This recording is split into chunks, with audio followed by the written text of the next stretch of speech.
Straight line motion को दिखाने के लिए बच्चों हमने दो यूनिट का यूज़ किया था। एक थी आपकी डिस्टेंस और दूसरी थी आपकी डिस्प्लेसमेंट।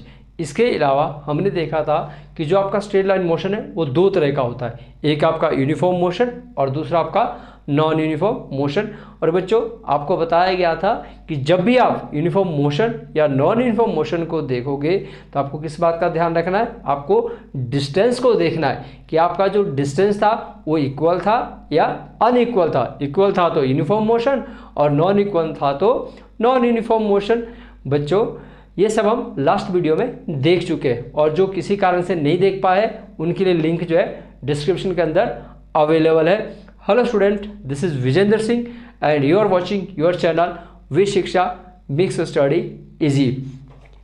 बच्चों आज हम जो है पढ़ने वाले हैं स्पीड और वेलोसिटी के बारे में। बहुत ही इंटरेस्टिंग वीडियो बनने वाला है, चलिए शुरू करते हैं।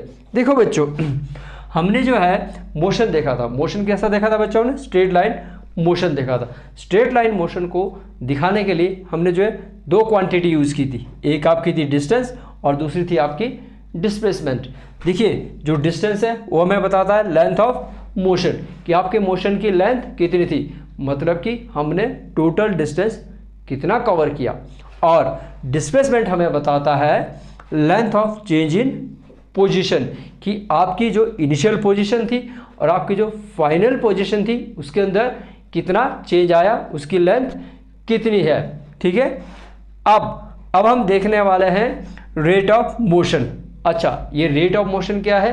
देखिए बच्चों जहाँ पर भी कभी भी अगर रेट वर्ड की बात हो तो आप समझ जाइएगा कि अब हम टाइम के साथ जो है किसी भी क्वांटिटी को कंपेयर करने वाले हैं या आपके जो है हम जो है टाइम यूनिट को यूज़ करने वाले हैं। तो रेट ऑफ मोशन मतलब हम मोशन को जो है टाइम यूनिट के साथ देखने वाले हैं। देखिए अब हम टाइम यूनिट के साथ कैसे देखेंगे कि पहले हम डिस्टेंस को देख लेते हैं। डिस्टेंस और डिस्टेंस साथ अपन में लगा देंगे टाइम। ठीक है, अब हम क्या देखने वाले हैं? अब हम पहले तो हमने देखा था कि सिर्फ मोशन आपका कितना मोशन आपने जो किया है। अब हम देख रहे हैं जो आपने मोशन किया है, जितना भी आपने मोशन किया है आपने टाइम यूनिट के साथ जो है कितना मोशन कवर किया, या आप कह सकते हैं कि आपने जो डिस्टेंस कवर किया है उसके लिए आपने कितना टाइम लिया। अब रेट ऑफ मोशन को मेजर करने के लिए हम एक और यूनिट का यूज़ करने वाले हैं जिसको हम बोलते हैं स्पीड। ठीक है, इसको मेजर करने के लिए, रेट ऑफ मोशन को मेजर करने के लिए जिस क्वांटिटी को हम यूज़ करने वाले हैं वो आपकी क्या है? स्पीड। स्पीड हमें बताती है कि आपने जो डिस्टेंस कवर किया है वो आपने कितने टाइम के अंदर से कितना डिस्टेंस कवर किया है। बच्चों जो स्पीड है इसकी जो एसआई यूनिट होती है, स्पीड की जो बच्चों एसआई यूनिट होती है, स्पीड की एसआई यूनिट होती है मीटर पर सेकेंड या सेंटीमीटर पर सेकेंड, और अगर बड़ी होगी तो किलोमीटर पर आवर होती है। ऐसा यूनिट मतलब स्टैंडर्ड यूनिट जो ऑल ओवर वर्ल्ड के अंदर यूज की जाती है ताकि मेजरमेंट जो है एक जैसी निकल पाए, नहीं तो समझने में दिक्कत हो जाएगी। अच्छा, ये जो स्पीड है, अब स्पीड हमें क्या बता रही है? स्पीड हमें बता रही है कि आपका जो ये मोशन था, क्या था आपका मोशन, ये कैसा था, ये मतलब स्लो था या फिर फास्ट था। ठीक है, तो जो स्पीड है, ठीक है, वो हमें बताती है कि जो मोशन था वो स्लो था या फास्ट था। अब अगर हमें एक ऑब्जेक्ट की स्पीड पता करनी हो तो किसी भी ऑब्जेक्ट की जो स्पीड है वो हमें क्या बताती है? वो हमें ये बताती है कि जो आपका जो मोशन हुआ है वो स्लो हुआ है या फास्ट हुआ है। इसलिए हमें इसको मेजर करने के लिए हमें सिर्फ एक ही क्वांटिटी की ज़रूरत रहती है, दैट इज़ मैग्नीट्यूड। ठीक है, तो स्पीड हमें सिर्फ मैग्नीट्यूड के बारे में बताएगी। ठीक है, कैसे बताएगी कि मान लीजिए आपका जो डिस्टेंस आपने कवर किया तो आपकी स्पीड कितनी थी, वो आपकी स्पीड हो सकता है 10 किलोमीटर पर आवर हो। ठीक है, या फिर ऐसा भी हो सकता है 10 मीटर पर सेकेंड हो, या फिर 10 सेंटीमीटर पर सेकेंड हो। तो इस तरह से आप स्पीड को जो है मेजर कर सकते हो। अब क्योंकि स्पीड हमें सिर्फ किसके बारे में बता रही है? मैग्नीट्यूड के बारे में बता रही है। तो बच्चों इसलिए जो स्पीड जो है क्या है आपकी, कैसी क्वांटिटी है?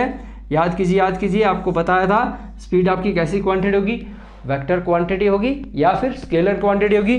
तो स्पीड आपकी होगी बच्चों स्केलर क्वांटिटी। Scalar quantity. ठीक है बच्चों, तो स्पीड आपकी कैसी क्वांटिटी होगी? स्पीड आपकी जो है स्केलर क्वांटिटी होगी, क्योंकि हमें स्पीड को जो अब हम शो करेंगे, ठीक है, जो बताने के लिए स्पीड को बताएंगे, सिर्फ हमें जो है मैग्नीट्यूड की ज़रूरत रहती है, इसलिए आपकी क्या है? स्केलर क्वांटिटी है। देखिए जब हम यूनिफॉर्म मोशन को दिखाएंगे, देखा था ना हमने, मोशन हमारे पास दो तरह का था, एक था आपका यूनिफॉर्म मोशन, ठीक है, कैसा था? Uniform motion. तो यूनिफॉर्म मोशन को दिखाने के लिए हम क्या करेंगे? हम दिखाएंगे ये वाली यूनिट स्पीड को हम शो करते हैं v से, okay, v is equal to distance को हम करते हैं बच्चे s से, और टाइम के लिए हम यूज करते हैं t। ठीक है, जब हमने यूनिफॉर्म मोशन को दिखाना होगा तो हम क्या करेंगे? v is equal to distance upon में टाइम। लेकिन बच्चों अगर प्रैक्टिकल लाइफ में देखा जाए तो ऐसा ज़रूरी थोड़ी भी कि आप जहाँ भी मोशन कवर होता है वो मोशन एक जैसा उसके अंदर, उसकी स्पीड के अंदर कोई चेंज ही ना आए, बल्कि प्रैक्टिकल लाइफ के अंदर तो ये पॉसिबल ही नहीं है।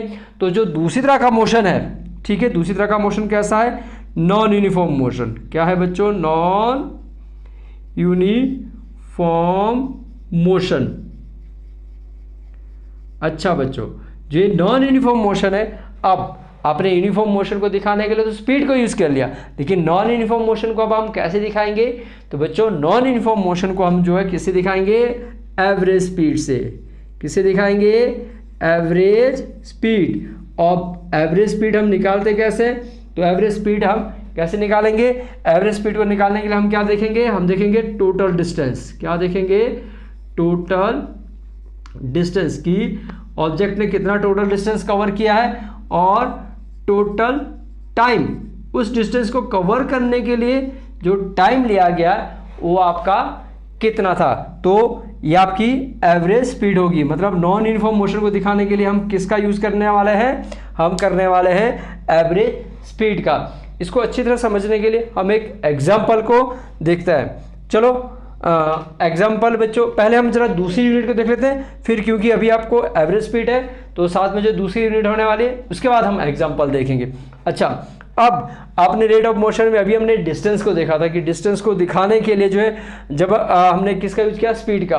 उसी तरह बच्चों जब रेट ऑफ मोशन आपका किस में होगा? यहाँ पर आपका डिस्प्लेसमेंट, और इसको हम किसके साथ दिखाने वाले हैं? टाइम के साथ दिखाने वाले हैं। तो यहाँ पर भी हमें एक और यूनिट की जरूरत पड़ेगी, और बच्चों वो यूनिट आपकी होगी वेलोसिटी। क्या होगी? वेलोसिटी। ठीक है, अब वेलोसिटी क्या है? जो वेलोसिटी है, देखिए वेलोसिटी हमें क्या बताएगी? डिस्प्लेसमेंट अपॉन टाइम को मेजर करने के लिए ये जो मोशन था length of change in position के अंदर आया, इसको मेजर करने के लिए हम किस यूनिट को यूज करने वाले हैं? वेलोसिटी को। अब वेलोसिटी हमें क्या बताती है? वेलोसिटी हमें बताती है कि आपका जो डिस्प्लेसमेंट हुआ वो कैसे हुआ? वो स्लो हुआ या फिर फास्ट हुआ। ठीक है, स्लो हुआ, फास्ट हुआ, विद डायरेक्शन। ठीक है, क्या बताएगी? With direction. तो वेलोसिटी और स्पीड के अंदर बच्चों यही फर्क है कि वेलोसिटी स्पीड हमें सिर्फ स्लो एंड फास्ट बताती है कि मोशन कैसा था आपका, स्लो एंड फास्ट था, जबकि वेलोसिटी हमें बताती है जो आपका मोशन था वो ये तो बताएगी कि स्लो हुआ या फास्ट हुआ, लेकिन साथ में उसकी डायरेक्शन भी बताएगी। क्योंकि डिस्प्लेसमेंट के अंदर जो है आपको पता है कि डिस्प्लेसमेंट क्या है? डिस्प्लेसमेंट है difference between final position and initial position. तो डिस्प्लेसमेंट के अंदर इनिशियल पोजीशन होगी और आपकी फाइनल पोजीशन भी होगी। तो इसलिए वेलोसिटी हमें जो है slow and fast with direction के साथ हमें मोशन के बारे में बताने वाली है। और बच्चों इसकी जो SI यूनिट है, इसकी SI यूनिट भी सेम ही होगी, क्योंकि ये भी तो स्पीड है। वेलोसिटी है क्या? वेलोसिटी हमें बताती है कि एक ऑब्जेक्ट ने जो मोशन किया है, क्या बताती है कि जो एक ऑब्जेक्ट की वेलोसिटी हमें दोनों चीज़ें बताएगी, उसकी स्पीड भी बताएगी और साथ में उसकी डायरेक्शन भी बताएगी। तो इसकी जो SI यूनिट है वो वही है जो स्पीड की है, मतलब मीटर पर सेकंड, सेंटीमीटर पर सेकंड और किलोमीटर पर आवर। ठीक है बच्चों, तो ये आपका डिफरेंस है स्पीड और वेलोसिटी के बीच में। चलिए अब जैसे अब यहाँ पे देखते हैं यूनिफॉर्म मोशन, क्या देखते हैं पहले, यूनिफॉर्म मोशन, ठीक है। यूनिफॉर्म मोशन को दिखाने के लिए हम क्या यूज़ करेंगे, ये यूज़ करेंगे वेलोसिटी, और क्या दिखाएंगे यहाँ पर, velocity is equal to displacement. Displacement के लिए हम क्या यूज़ करेंगे बच्चों, इसी तरह देख लेते हैं जैसे आपने देखा है, डी यूज़ करेंगे, ठीक है, और टाइम के लिए टी यूज़ करेंगे। लेकिन जिस तरह से यहाँ पर यूनिफॉर्म मोशन जो है उसको दिखाने के लिए, यूनिफॉर्म वेलोसिटी को दिखाने के लिए तो आपने ये कहते हैं वेलोसिटी डिस्टेंस अपॉन टाइम। उसी तरह अगर मोशन आपका कैसा हो, नॉन यूनिफॉर्म हो, कैसा हो, नॉन यूनिफॉर्म हो, तो नॉन यूनिफॉर्म जब आपका मोशन होगा तो हम इसको दिखाने के लिए हम क्या यूज़ करेंगे, एवरेज वेलोसिटी। क्या यूज़ करेंगे हम, एवरेज वेलोसिटी। और एवरेज वेलोसिटी हम कैसे दिखाएंगे, एवरेज वेलोसिटी हम दिखाएंगे बच्चों डिस्प्लेसमेंट ओवर टोटल टाइम। क्या देखेंगे, ओवर टोटल टाइम, ठीक है बच्चों। जिस तरह से हमने एवरेज स्पीड को दिखाने के लिए हमने यहाँ पर टोटल डिस्टेंस देखा है और टोटल टाइम, और एवरेज वेलोसिटी को लेने के लिए डिस्प्लेसमेंट और टोटल टाइम को देखेंगे। चलिए आइए अब हम एक एग्जाम्पल से इसको समझते हैं।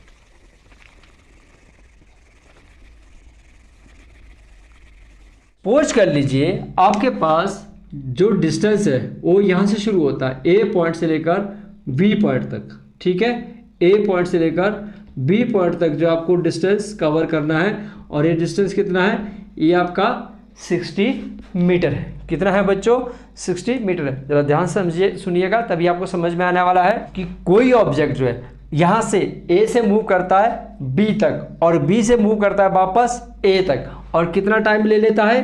देखिए यहाँ से कोई ऑब्जेक्ट मूव करेगा आपका बी तक जाएगा, और बी से फिर वापस होकर यहाँ ए तक आ जाएगा, ठीक है। तो ये आपका मोशन था, उसने ऐसे कवर किया तो, और इसने पूरा मोशन को कवर करने के लिए टाइम कितना लिया बच्चों, 1 मिनट का जो है टाइम ले लिया, 1 मिनट, और आप कह सकते हो 60 सेकेंड, क्योंकि डिस्टेंस आपका मीटर में है तो हमने टाइम जो किस में ले लिया, सेकेंड में ले लिया। आइए अब हम दोनों को समझते हैं। सबसे पहले हम देखेंगे एवरेज स्पीड। सबसे पहले हम क्या देखेंगे, सबसे पहले हम देखेंगे एवरेज स्पीड। तो बच्चों एवरेज स्पीड का फॉर्मूला आपको पता है कि एवरेज स्पीड के लिए आपको क्या देखना है, एवरेज स्पीड के लिए आपको देखना है टोटल डिस्टेंस। क्या देखना है, टोटल डिस्टेंस अपॉन में टोटल टाइम को देखना है, ठीक है।